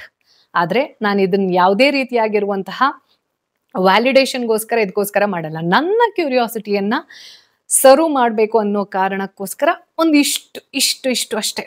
ಈ ಪ್ರತಿಯೊಂದು ಸಬ್ಜೆಕ್ಟ್ನಲ್ಲೂ ABCD ಅಂತ ಕಲಿತೀವಲ್ವಾ, ಅಥವಾ I ಅಂತ ಕಲಿತೀವಲ್ವಾ, ಅಷ್ಟೇ. ಇನ್ ಕೆಲವು ಜನ ಯಾರು ಆ್ಯಡ್ ಕೊಡ್ತೀವಿ, ನಮ್ಮ ಏನು ಜ್ಯೋತಿಷ್ಯ ಹೇಳೋದನ್ನ ಅಥವಾ ಭವಿಷ್ಯ ಹೇಳೋದನ್ನ ಪ್ರಮೋಟ್ ಮಾಡಿ, ನಾನು ಯಾರನ್ನೂ ಮಾಡಕ್ಕೆ ಇಷ್ಟಪಡಲ್ಲ. ಯಾಕೆ ಅಂತಂದ್ರೆ ನನಗೆ ಅವ್ರು ಏನು ಅನ್ನೋದ್ರ ಬಗ್ಗೆ ಐಡಿಯಾ ಇಲ್ಲ. ಅವ್ರು ಏನು ಅಂತ ಗೊತ್ತಿಲ್ಲದ್ದೆ, ಅವರ ಜ್ಞಾನದ ಪರಿಮಿತಿ ಎಷ್ಟು ಅಂತ ಗೊತ್ತಿಲ್ಲದ್ದೆ ನಾನು ಯಾರನ್ನು ಪ್ರಮೋಟ್ ಮಾಡೋಕ್ಕೆ ಸಾಧ್ಯ ಇಲ್ಲ. ಯಾಕೆಂತಂದ್ರೆ ಜನರನ್ನ ಎಷ್ಟು ಜನ ಒಳ್ಳೆ ಉದ್ದೇಶದಿಂದ ಅಪ್ರೋಚ್ ಮಾಡ್ತಾರೋ, ಹಾಗೆ ಎಷ್ಟು ಜನ ಜನರನ್ನ ಮಂಗ ಮಾಡೋಕ್ಕೆ ಅಂತ ಅಪ್ರೋಚ್ ಮಾಡ್ತಾರೋ, ಇದನ್ನ ನೀವು ಸುಮ್ಮನೆ ಮುಖ ನೋಡದ್ದೆ, ಅವರ ಒಡನಾಟ ಇಲ್ಲದ್ದೆ ಡಿಸೈಡ್ ಮಾಡೋಕ್ಕೆ ಸಾಧ್ಯನೇ ಇಲ್ಲ. ಆದರೆ ಜ್ಯೋತಿಷ್ಯ ಅನ್ನೋದು ಕೇವಲ ಭವಿಷ್ಯ ಅಲ್ಲ. ನನ್ನ ಪ್ರಕಾರ ನನಗಿವಾಗ ಏನನ್ಸುತ್ತೆ ಗೊತ್ತಾ, ಈ ಜ್ಯೋತಿಷ್ಯ ಶಾಸ್ತ್ರ ಅನ್ನೋದ್ರ ಬೇಸಿಕ್ಸ್ ಇರತ್ತಲ್ಲ, ಅಟ್ಲೀಸ್ಟ್ ನನ್ನ ಕುಂಡಲಿಯನ್ನ ನಾನು ನೋಡೋ ಥರ ಅಥವಾ ನಿಮ್ಮ ಜಾತಕವನ್ನ ನೀವು ನೋಡ್ಕೊಳ್ಳೋ ಥರ, ಯಾವ ರೀತಿ ಗ್ರಹಗಳ ಚಲನೆ ಅನ್ನೋದು ಆಗತ್ತೆ, ಅದು ಯಾವ ರೀತಿ ಪರಿಣಾಮವನ್ನ ಬೀರಬಹುದು. ಬಟ್ ಇಲ್ಲಿ ಇನ್ನೊಂದು ಹುಕ್ಕಿದೆ. ಯಾವಾಗಲೂ ಕೆಲವೊಂದಷ್ಟು ಸಬ್ಜೆಕ್ಟ್ಗಳನ್ನ ನಾವು ತಿಳ್ಕೊಳ್ತಾ ಹೋಗ್ತಾ ಇದ್ದಂಗೆ ಅದಕ್ಕೆ ಅಡಿಕ್ಟ್ ಆಗ್ತಾ ಹೋಗ್ತೀವಿ, ಅಂದ್ರೆ ದಾಸರಾಗ್ತಾ ಹೋಗ್ತೀವಿ. ಯಾವಾಗ ದಾಸರಾಗ್ತೀವಿ ಅಂತಂದ್ರೆ, ಫಾರ್ ಎಕ್ಸಾಂಪಲ್ ನಾನು ಕೊಡ್ತೀನಿ. ನಾನು ನನ್ನ ಜಾತಕನ ನೋಡ್ತೇನೆ, ನೋಡ್ಬಿಟ್ಟು ಓಕೆ ಈ ಮನೆಯಲ್ಲಿ ಈ ರೀತಿಯಾಗಿರುವಂಥ ಅರೇಂಜ್ಮೆಂಟ್ ಆಗಿದೆ, ಈ ವರ್ಷದಲ್ಲಿ ಈ ರೀತಿ ಇರತ್ತೆ, ಈ ರೀತಿ ತಿಳ್ಕೊಂಡಾದ್ಮೇಲೆ ನನ್ನ ಕರ್ಮ ಹೇಗಿರಬೇಕು ಅಂತಂದ್ರೆ I should go beyond this. Suppose ನನಗೆ ಈ ವರ್ಷದಲ್ಲಿ ಇದೇನೋ ಒಂದು ಕೆಲಸಕ್ಕೆ ಅಡಚಣೆ ಆಗತ್ತೆ ಅಂತ, ಈ ಒಂದು ಗ್ರಹದಿಂದ ಅದು ಆಗಬಹುದು ಅನ್ನೋದು ಒಂದು ಪ್ರಿಡಿಕ್ಷನ್ ಗೊತ್ತಾಯ್ತು ಅಂತ ತಿಳ್ಕೊಳ್ಳಿ. ನನ್ನ ಕರ್ಮ ಹೇಗಿರಬೇಕು ಅಂತಂದ್ರೆ ಆ ಗ್ರಹವನ್ನ ಮೀರಿ ನಾನು ಕರ್ಮವನ್ನ ಮಾಡಬೇಕು. ನನ್ನ ಶಕ್ತಿ ಅಷ್ಟಿರಬೇಕು. ಆ ಶಕ್ತಿ ಅಷ್ಟಿರೋ ತರ ಮಾಡಿದ್ರೆ ಮಾತ್ರ ಜ್ಯೋತಿಷ್ಯವನ್ನ ಬಳಸಿಕೊಂಡು ಉತ್ತಮ ರೀತಿಯಲ್ಲಿ ಬಳಸಿಕೊಂಡ ಹಾಗೆ. ಹೆಂಗೂ ಇದಾಗಲ್ಲ ಅಂತಂದ್ರೆ ನಾನು ಈ ವರ್ಷ ಮಾಡಲ್ಲ, this is not the way to approach jyotishya. ಹೆಂಗೂ ಇದಾಗಲ್ವಲ್ಲ, ನಾನು ಏನಕ್ಕೆ ಸುಮ್ಮನೆ ಮಾಡ್ಲಿ, ನೋ. ಹಾಗೆ ಇದು ಆಗಲ್ಲ ಅಂತಂದ್ರೆ ನಾನು ಇದಕ್ಕೇನಾದ್ರೂ ಬೇರೆ ಏನಾದ್ರೂ ಶಾರ್ಟ್ ಕಟ್ ಅನ್ನ ಮಾಡ್ಬಿಟ್ಟು ಇದಾಗೋ ರೀತಿ ಮಾಡ್ಲಾ, ಇದು ಕೂಡ ಅಲ್ಲ ಜ್ಯೋತಿಷ್ಯ. ಏನಿದೆ ಅಷ್ಟನ್ನೇ ತಿಳ್ಕೊಳ್ಳಿ. ಅದನ್ನ ತಿಳ್ಕೊಂಡು ಒಳ್ಳೆ ರೀತಿ ಅದರ ಕನ್ವರ್ಷನ್ ಅನ್ನ ಮಾಡೋಕ್ ಟ್ರೈ ಮಾಡಿದ್ರೆ ಜ್ಯೋತಿಷ್ಯ ಅನ್ನೋದ್ರ ಉದ್ದೇಶನೇ ಅದು. ಅದನ್ನ ಬಿಟ್ಟು ಇದರಲ್ಲಿ ಏನು ಹ್ಯಾಂಕಿ ಪ್ಯಾಂಕಿ ಮಾಡಕ್ ಹೋಗ್ತೀರಾ ಅಂತಂದ್ರೆ, ಅಥವಾ ಈ ದಿನ ಈ ಟೈಮ್ಗೆ ಹೊರಗಡೆ ಹೋಗ್ಬೇಕು, ಅಥವಾ ಈ ಮುಹೂರ್ತದಲ್ಲೇ ಹೊರಗಡೆ ಹೋಗ್ಬೇಕು, ಇಲ್ಲ. ಕೆಲವೊಂದಷ್ಟು ದೊಡ್ಡ ದೊಡ್ಡ ಕೆಲಸ ಇರುತ್ತೆ, ಮದುವೆ ಆಗೋದಿರಬಹುದು ಅಥವಾ ಗೃಹ ಪ್ರವೇಶ ಇರಬಹುದು, ಇದಕ್ಕೆ ಮುಹೂರ್ತ ಅನ್ನೋದು ಓಕೆ. ಸುಮ್ಮನೆ ಆಫೀಸ್ಗೆ ಹೋಗ್ಬೇಕಿದ್ರು ಮುಹೂರ್ತ ನೋಡ್ಕೊಂಡು ಹೋಗ್ತೀನಿ ಅಂತಂದ್ರೆ ನೀವು ಒಂದು ಸಬ್ಜೆಕ್ಟ್ಗೆ ಸ್ಲೇವ್ ಆಗ್ತಿದ್ದೀರಾ, ದಾಸರಾಗ್ತಿದ್ದೀರಾ ಅಂತ ಅರ್ಥ. ಆ ಟೈಮ್ಗೆ ಸ್ಟಾಪ್ ಮಾಡ್ಬೇಕು ಅದನ್ನ. ಕೆಲವೊಂದ್ಸತಿ ತುಂಬಾ ತಿಳ್ಕೊಳ್ಳೋದಿದೆ ಅಲ್ಲ, ಅದು ಡೇಂಜರಸ್. ಹಾಗೆ ನಾನು ಆವಾಗಲೇ ಹೇಳಿದೆ, ಇದು ಒಂದು ಡೇಟಾ ಸೈನ್ಸ್ ಅಂತ. ಏನಕ್ಕೆ ಡೇಟಾ ಸೈನ್ಸ್, ಯಾರು ಇದನ್ನ ಕಂಡಿಡಿದ್ರು ಅನ್ನೋದೆಲ್ಲ ನೋಡಿದ್ರೆ ವೆರಿ ಬ್ಯೂಟಿಫುಲ್. ನಮ್ಮ ಪೂರ್ವಜರ ತಲೆ ಹೆಂಗಿತ್ತು ಅನ್ನೋದಕ್ಕೆ ಪ್ರತಿಯೊಂದು ಸಬ್ಜೆಕ್ಟ್ ಆಯ್ತಾ.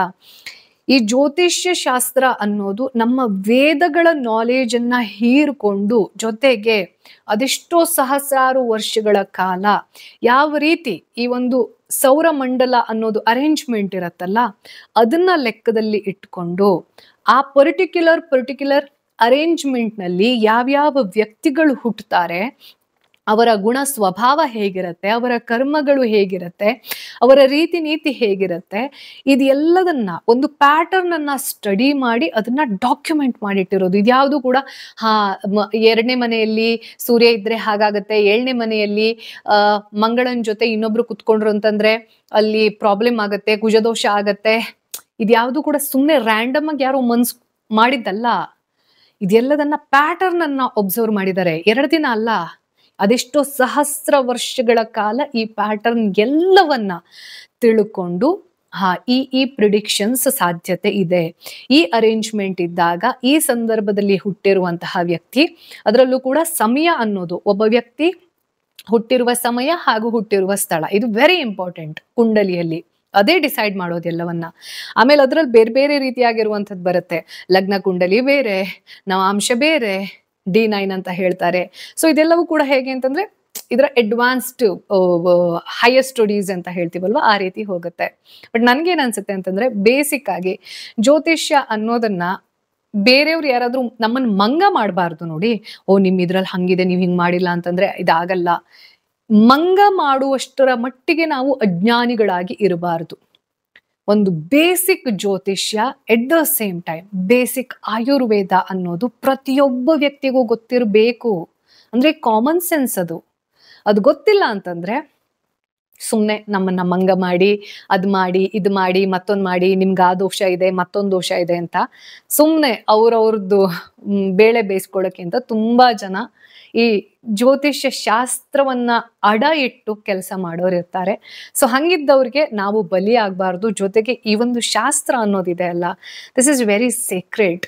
ಎಷ್ಟೋ ಸಹಸ್ರ ವರ್ಷಗಳ ಕಾಲ ಅದೆಷ್ಟೋ ಜನರ ಪರಿಶ್ರಮದಿಂದ ಬಂದಿರುವಂಥದ್ದು. ಈ ನಾಲೆಜ್ ಅನ್ನ ನಾವು ಹಂಗೆ ಸುಮ್ಮನೆ ಕಳ್ಕೊಳ್ಬಾರ್ದು. ಅದ್ರ ಬಗ್ಗೆ ಏನು ಅಂತ ತಿಳ್ಕೊಳ್ಳೋದೇ ಅದನ್ನ ದ್ವೇಷ ಮಾಡಬಾರ್ದು ಅನ್ನೋದು. ಸೊ ನನಗಿವಾಗ ಹಾಗೆ ಅನ್ನಿಸ್ತಾ ಇದೆ. ಎಟ್ ದ ಸೇಮ್ ಟೈಮ್ ನನಗೆ ಇನ್ನೊಂದು ಏನು ಅನಿಸ್ತು ಅಂತಂದ್ರೆ, ಈ ಜ್ಯೋತಿಷ್ಯ ಅಥವಾ ಭವಿಷ್ಯವನ್ನ ತಗೊಂಡ್ವಿ ಅಂತಂದ್ರೆ, ಜ್ಯೋತಿಷ್ಯವನ್ನ ಈಗ ಭವಿಷ್ಯಕ್ಕೆ ಸೀಮಿತಗೊಳಿಸಿ ಮಾತಾಡ್ತಾ ಇರೋದು ನಾನು. ಭವಿಷ್ಯ ಅಂತಂದ್ರೆ ಮುಂದೇನಾಗಬಹುದು, ಈ ರೀತಿಯಾಗಿರುವಂತಹ ಪ್ರಿಡಿಕ್ಷನ್ಸ್ ಇರುತ್ತಲ್ವಾ. ಸೊ ಈ ಭವಿಷ್ಯವನ್ನ ನಾವು ತುಂಬಾ ತಿಳ್ಕೊಂಡು ತಲೆ ಕೆಡಿಸ್ಕೊಂಡು ಹಾಗಾದ್ರೆ ಈ ವರ್ಷಕ್ಕೆ ಹೀಗಾದ್ರೆ ಈ ರೀತಿ ಎಲ್ಲ ಈ ಲೂಪಲ್ಲಿ ಬೀಳೋದಕ್ಕಿಂತ, ಈ ಬಾವಿಗೆ ಬೀಳೋದಕ್ಕಿಂತ, ಆ ರೀತಿ ಒಂದು ಆಂಗ್ಸೈಟಿಯಲ್ಲಿ ಇರೋದಕ್ಕಿಂತ ಈ ಗ್ರಹಗಳನ್ನ ಮೀರುವಂತಹ ಒಂದು ಅಧಿಕಾರವನ್ನ ಭಗವಂತ ನಮಗೆ ಕೊಟ್ಟಿದ್ದಾನೆ. ಏನು? ಅವನ ಅನುಗ್ರಹವನ್ನ ಗಳಿಸುವಂಥದ್ದು. ಯಾವಾಗ ನಾವು ಈ ಎಲ್ಲ ಎಫೆಕ್ಟ್ ಇರತ್ತಲ್ವಾ, ಎಫೆಕ್ಟ್ ಇಂದ ಈ ಒಂದು ಮಟೀರಿಯಲ್ ವರ್ಲ್ಡ್ ಅಂತ ಏನಿರುತ್ತೆ ಅದು ಎಲ್ಲದರಿಂದ ನಾವು ಮೇಲ್ಗಡೆ ಹೋಗ್ಬೇಕು ಅಂತಂದ್ರೆ ಮೋಕ್ಷ ಅನ್ನೋದು ಅದು ಸಪ್ರೇಟ್ ಸಬ್ಜೆಕ್ಟ್. ನಾನು ಅದನ್ನ ಮಾತಾಡಲ್ಲ, ಯಾಕೆಂತಂದ್ರೆ ನಂಗೆ ಅದರಲ್ಲಿ ಇಂಟ್ರೆಸ್ಟ್ ಇಲ್ಲ. ಬಟ್ ಇದೆಲ್ಲದಕ್ಕೂ ಮೀರಿರುವಂತಹ ಒಂದು ಖುಷಿ ಅನ್ನೋದಿರತ್ತೆ. ಆ ಖುಷಿ ಅನ್ನೋದೇ ಭಗವಂತನ ಅನುಗ್ರಹ ಅಂತ ಹೇಳ್ತೀವಿ. ಯಾವಾಗ ಅವನ ಅನುಗ್ರಹ ಅನ್ನೋದು ಇರುತ್ತೋ ಈ ಗ್ರಹಗಳು ಏನೂ ಕೂಡ ಮಾಡೋಕೆ ಸಾಧ್ಯ ಇಲ್ಲ ಅನ್ನುವಂಥ ಮಾತಿರುತ್ತೆ. ನನಗೆ ಈಸಿಯೆಸ್ಟ್ ವೇ ಏನನ್ಸುತ್ತೆ ಅಂತಂದ್ರೆ, ಈ ಗ್ರಹಗಳನ್ನ ತಿಳ್ಕೊಂಡು ಅರ್ಥ ಮಾಡ್ಕೊಂಡು ಎಲ್ಲ ಮಾಡಿ ಆ ಮ್ಯಾಥ್ಸ್ ಮತ್ತೊಂದು ಮರದೊಂದು ಭಯಂಕರ ಮ್ಯಾಥ್ಸ್ ಇದೆ ಅದರಲ್ಲಿ. ಇದೆಲ್ಲದಕ್ಕಿಂತ ಈಸಿ ಏನ್ ಗೊತ್ತಾ? ಹಾರ್ಟ್ ಅನ್ನ ಪ್ಯೂರ್ ಆಗಿ ಇಟ್ಕೊಂಡು, ಮೈಂಡ್ ಅನ್ನ ಕ್ಲಿಯರ್ ಆಗಿ ಇಟ್ಕೊಂಡು, ಭಕ್ತಿ ಅಂತ ಒಂದಿರುತ್ತಲ್ವಾ, ಪ್ಯೂರೆಸ್ಟ್ ಫಾರ್ಮ್ ಆಫ್ ಲವ್, ಅದನ್ನ ಆ ಹೈಯರ್ ಎನರ್ಜಿಗೆ ಡೈರೆಕ್ಟ್ ಕನೆಕ್ಷನ್ ಅನ್ನ ಕೊಟ್ಕೊಂಡ್ಬಿಟ್ವಿ ಅಂತಂದ್ರೆ ಲೈಫ್ ಸಾರ್ಟೆಡ್. ಸೊ ನನಗೆ ಇದು ಈಸಿ ಅನ್ಸುತ್ತೆ. And this is the best way ಅಂತಾನು ಅನ್ಸುತ್ತೆ. ಈಸಿ ಅನ್ನೋದಕ್ಕಿಂತನೂ ಆ ಮೈಂಡ್ ಸೆಟ್ ಎಲ್ರಿಗೂ ಬರೋದಿಲ್ಲ. ಆ ಮೈಂಡ್ ಸೆಟ್ ಬಂತು ಅಂತಂದ್ರೆ ಆಕ್ಚುಲಿ ಯು ಆರ್ ಬ್ಲೆಸ್ಡ್. ಅದ್ರ ಅರ್ಥ ಅಂದ್ರೆ ದೇವರ ಅನುಗ್ರಹ ಇದ್ರೆ ಸಾಕು ಅಂತ ಒಂದು ಮೈಂಡ್ ಸೆಟ್ ನಮಗ್ ಬರುತ್ತೆ ಅಂತಂದ್ರೆ ಅದು ಆಕ್ಚುಲಿ ದೇವರ ಅನುಗ್ರಹನೇ. ನಾವು ಡಿಸೈಡ್ ಮಾಡೋದಲ್ಲ, ಅಥವಾ ನಾವು ಅದನ್ನ ಚೂಸ್ ಮಾಡೋದಲ್ಲ. ಮೇಲ್ಗಡೆ ಇರೋನ ಒಂದು ಅನುಗ್ರಹ ಅಂತ ಹೇಳ್ತೀವಲ್ವಾ, ಅದಾದ್ರೆ ಮಾತ್ರ ಅನ್ಸುತ್ತೆ, ನನಗನ್ಸುತ್ತೆ ಅದೊಂದು ಆದ್ರೆ ಮಾತ್ರ ಜೀವನದಲ್ಲಿ ಬಹುಶಃ ಸೊ ಒಂದು ಫ್ರೂಟ್ಫುಲ್ ಲೈಫ್ ಅಂತ ಹೇಳ್ತೀವಲ್ವಾ, ಅದಾಗಕ್ಕೆ ಸಾಧ್ಯ. ಪ್ರತಿಯೊಬ್ಬರು ಕೂಡ ಒಂದಲ್ಲ ಒಂದು ಸಿಚುವೇಶನ್ ಅನ್ನೋದಿರತ್ತಲ್ವಾ, ಆ ಸಿಚುವೇಶನ್ ಅನ್ನೋದು ಅವರಿಗೆ ದೊಡ್ಡ ಅಪಾರ್ಚುನಿಟಿಯನ್ನ ತಂದ್ಕೊಟ್ಟಿರತ್ತೆ. ಬಟ್ ಅದನ್ನ ನೀವು ಕ್ರಿಬ್ ಮಾಡಿಕೊಂಡು ಬಿಕಾಸ್ ಅನ್ಕಂಫರ್ಟೇಬಲ್ ಆದ್ರಿ ಅನ್ನೋ ಕಾರಣಕ್ಕೋಸ್ಕರ ಕ್ರಿಬ್ ಮಾಡಿಕೊಂಡು ಅಲ್ಲೇ ಇರ್ತೀರಾ, ಅಥವಾ ಅದಕ್ಕಿಂತ ಡೌನ್ ಹೋಗ್ತೀರಾ, ಅಥವಾ ಯಾವುದೇ ಸಿಚುವೇಶನ್ ಬರಲಿ ಅದನ್ನ ನನ್ನ ಫೇವರಲ್ಲಿ ಟರ್ನ್ ಮಾಡ್ತೀನಿ ನಾನು ಅನ್ನುವಂತಹ ಮಾಸ್ಟರ್ ಆಗ್ತೀರಾ. ಇದು ನಿಮ್ಮ ಕೈಯಲ್ಲಿರತ್ತೆ. ಇದು ಯಾವುದೇ ಗ್ರಹದ ಅಧಿಕಾರದಲ್ಲಿ ಇರುವಂಥದ್ದಲ್ಲ. ಸಿಚುವೇಶನ್ ಏನೇ ಆಗಿರಲಿ ಅದು ನನ್ನ ಫೇವರಲ್ಲಿ ತಿರುಗೋ ಹಾಗೆ ಮಾಡ್ತೀನಿ. ಆ ಒಂದು ಆರ್ಟನ್ನು ನಾನು ಮಾಸ್ಟರಿ ಮಾಡ್ತೀನಿ ಅಂತ ಯಾರು ರೆಡಿ ಇರ್ತಾರೋ ಅಂಥವರು ಲೈಫಲ್ಲಿ ಯಾವತ್ತೂ ಕೂಡ ಡೈರೆಕ್ಟ್ ಕನೆಕ್ಷನ್ ಅನ್ನ ಹೊಂದಿರ್ತಾರೆ ಅಲ್ವಾ. ಸೊ ಈ ಒಂದು ಎಪಿಸೋಡ್ ಅನ್ನೋದು ಹೇಗೆ ಅನಿಸ್ತು ಅನ್ನೋದನ್ನ ದಯವಿಟ್ಟು ಕಮೆಂಟ್ ಮಾಡಿ. ಹಾಗೆ ನಾನು ಹೇಳಿರುವಂಥ ಎಷ್ಟು ಪಾಯಿಂಟ್ಸ್ ಅನ್ನ ಎಷ್ಟು ಜನ ರಿಲೇಟ್ ಮಾಡ್ಕೊಂಡ್ರಿ ಅನ್ನೋದನ್ನ ಕೂಡ ಕೇಳೋಕೆ ನನಗೆ ಕ್ಯೂರಿಯಾಸಿಟಿ ಇರುತ್ತೆ. ಸೊ ದಯವಿಟ್ಟು ನಿಮ್ಮ ಅಭಿಪ್ರಾಯ ಅನ್ನೋದನ್ನ ಕೂಡ ಕಮೆಂಟ್ ಬಾಕ್ಸ್ನಲ್ಲಿ ತಿಳಿಸೋದ್ರ ಜೊತೆಗೆ ಈ ಒಂದು ವಿಡಿಯೋವನ್ನ ಯಾರು ಜ್ಯೋತಿಷ್ಯ ಅನ್ನೋದ್ರ ಬಗ್ಗೆ ತುಂಬಾ ಮಿಸ್ಕಾನ್ಸೆಪ್ಷನ್ ಅನ್ನ ಇಟ್ಕೊಂಡು ಅದನ್ನ ಹೇಟ್ ಮಾಡೋ ಸ್ಟೇಜಲ್ಲಿ ಇರ್ತಾರ ಅವರ ಜೊತೆ ಶೇರ್ ಮಾಡೋದನ್ನ ದಯವಿಟ್ಟು ಮರಿಬೇಡಿ. ಹಾಗೆ ಯಾರೆಲ್ಲ ಜ್ಯೋತಿಷ್ಯವನ್ನ ಬರೇ ಭವಿಷ್ಯ ಅಂತ ಅನ್ಕೊಂಡು ಅದರಿಂದ ದುಡ್ಡು ಮಾಡ್ಕೊಂಡು ಓಡಾಡೋದು, ಮಾತ್ರ ದುಡ್ಡು ಮಾಡ್ಕೊಳ್ಳೋದು ತಪ್ಪಲ್ವೇ ಅಲ್ಲ, ಆದ್ರೆ ಯಾವುದನ್ನಾದ್ರೂ ಅಡ ಇಟ್ಟು ಒಂದು ಶ್ರೇಷ್ಠ ಶಾಸ್ತ್ರವನ್ನ ಅಡ ಇಟ್ಟು ದುಡ್ಡು ಮಾಡೋದು, ಹಣ ಮಾಡೋದು ತಪ್ಪು. ಸೊ ಈ ವಾರದ ಸನಾತನ ಕಥನ ಹೇಗಿತ್ತು? ಮತ್ತೆ ನಿಮ್ಮ ಭೇಟಿ ಬರುವ ಭಾನುವಾರ 9 o'clock ಶಾರ್ಪ್. ಲೋಕ ಸಮಸ್ತ ಸುಖಿನೋ ಭವಂತು.